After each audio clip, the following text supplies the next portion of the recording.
anytime you give a politician the floor that loves labor and that loves firefighting, an opportunity to speak about labor and firefighting can be kind of dangerous.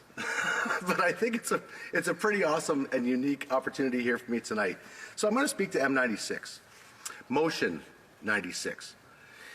And Speaker, I guess I would start off by this. My time served in the fire department in Kingsville for 7.5 years from 1998 to 2005 was one of the most critical and unique times of my life. And it brings me back to one of the most unfortunate events that I had to go to, Madam Speaker. And that was a plane crash off of Peely Island. There were 8 lost souls and 2 dogs coming over from Peely Island from a pheasant trip. And the plane went down in the icy waters of Lake Erie shortly after takeoff. And I was part of the recovery rescue team. This motion speaks to a lot of opportunities that we have, but it doesn't really get down to the granular issues of each and every airport that we have.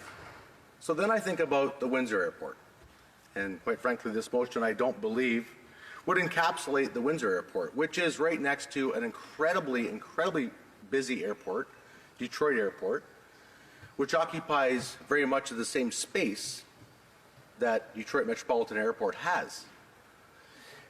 About a month and a half ago, maybe 2 months ago, I visited the control tower in Windsor and listened to their stories about the difficulties of talking to and working with the Detroit Metropolitan Airport control towers, and how the control space, the area around Windsor, is much different than the areas around many other airports across the country. And so because of that conversation, I'm now realizing that M96 may fall just slightly short of what exactly needs to get done. And I do want to say thank you to the member for introducing M96. I think its intentions are correct, but I do believe that it needs to be studied at committee. Speaker, about a month and a half ago, maybe a couple of months ago, I had an opportunity to speak with the firefighters from the Ottawa airport. They were in my office at the Justice Building. We had a really good conversation. And I said to them at the end of the conversation, and it's easy speaking to firefighters when you were a firefighter, but I said to them, Speaker, let me bring this to Transport Committee.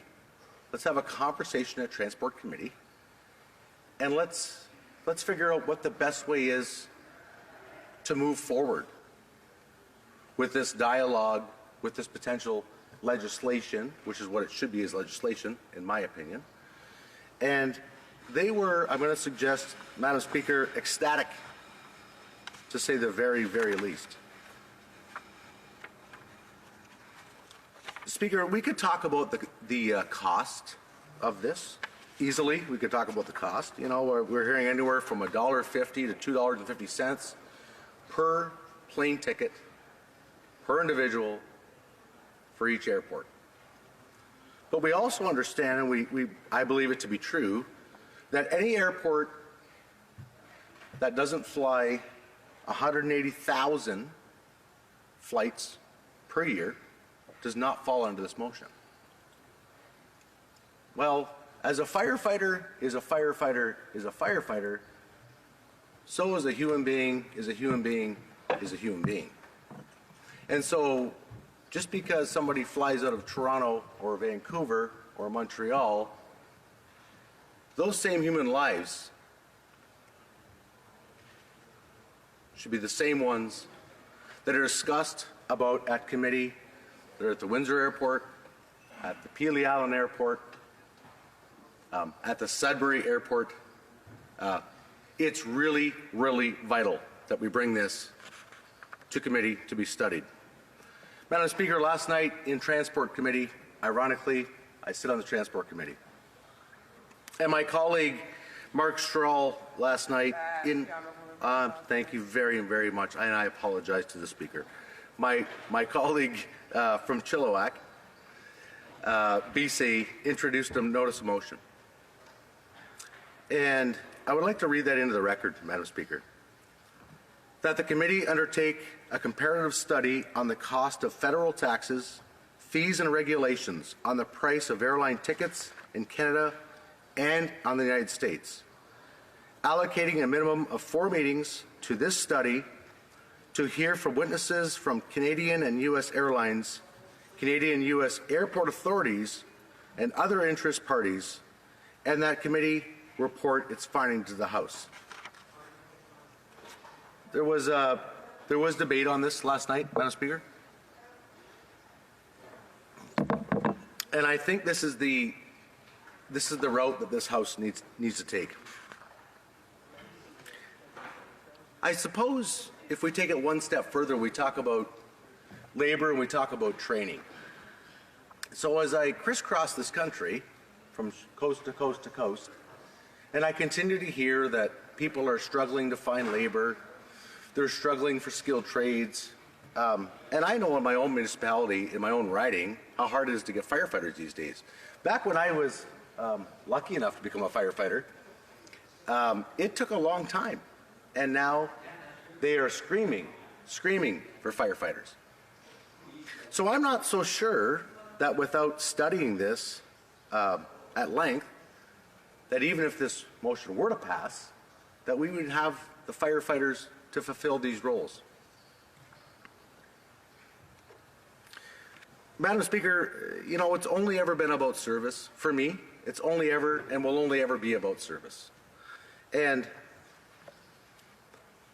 I believe that the service that we're doing in this House tonight, discussing M96, again, to the honourable member, thank you for introducing this motion. I think that we are doing ill will for the passengers of airlines, but also for the firefighters. I would love to be I want to be part of the solution, not part of the problem. I would strongly suggest that this is sent to Transport Committee, Madam Speaker, and that we can come up to a solution that works for the passengers, for the firefighters, and for all Canadians. With that, Madam Speaker, thank you so much.